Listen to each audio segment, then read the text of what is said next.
Le vestiaire des femmes. Ce que personne ne dit, mais que toutes savent. C'est un lieu qui sent le parfum, la sueur et parfois la vengeance. Un théâtre de miroirs où les reflets ne mentent jamais. Les corps s'y dévoilent sans phare, sans excuse, sans filtre. Il y a celles qui se déshabillent vite presque par défi, et celles qui gardent leurs vêtements comme une armure, le regard fuyant, celles qui jugent en silence, et celles qui scrutent pour se rassurer. Ici, chaque centimètre de peau raconte une histoire, de maternité, de solitude, de conquête, de fatigue ou de désir.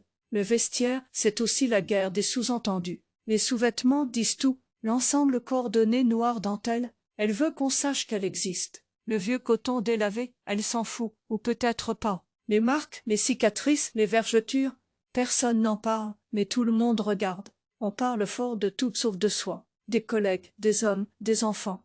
On rigole, on critique, on exagère. Mais parfois, entre deux phrases, un silence coupe l'air. Une douleur qu'on ne dira pas, mais que l'autre sent. Le vestiaire des femmes, c'est un sanctuaire sans religion. On s'y confesse en gestes, en regards, on s'y juge, on s'y aide, on s'y jalouse, on s'y évite. On y laisse traîner des bribes de soie, une boucle d'oreille, une larme, un sourire. C'est là que tombent les masques, avant de remettre ce qu'on porte pour le monde.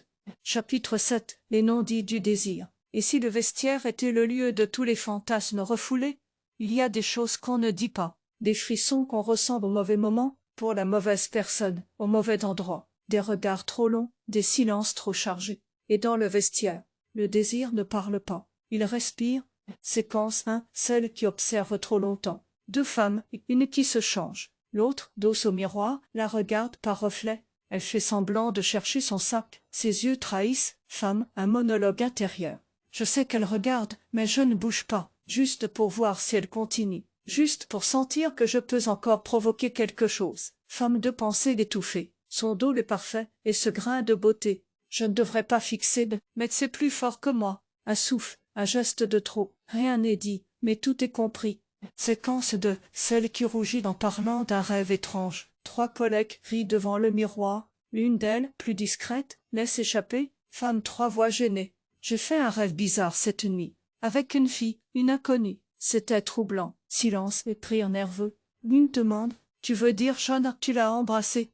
Elle baisse les yeux. C'est flou, c'est rien, juste un rêve. Voix off. Le désir ne fait pas de distinction, il surgit, il ose, même quand on croit savoir ce qu'on veut. Séquence 3, celle qui sent le parfum d'un homme sur sa peau. Elle enlève sa chemise, un parfum flotte dans l'air boisé, masculin. Les autres le sentent, se regardent, ne disent rien. Femme 4, son odeur reste même quand il est loin. Il m'a serré fort ce matin. Je ne suis pas censée aimer ça. Une autre femme fronce les sourcils. Il sent bon ton gel douche. Elle sourit, vaguement. Ouais, c'est nouveau. Dans le vestiaire, il n'y a pas de rideau sur les fantasmes. Il y a les corps, il y a les gestes, il y a les absences qui parlent trop fort. Et parfois, il y a ce que personne ne dit, mais que tout le monde sent. Leçon du chapitre, le désir ne respecte aucune règle. Il existe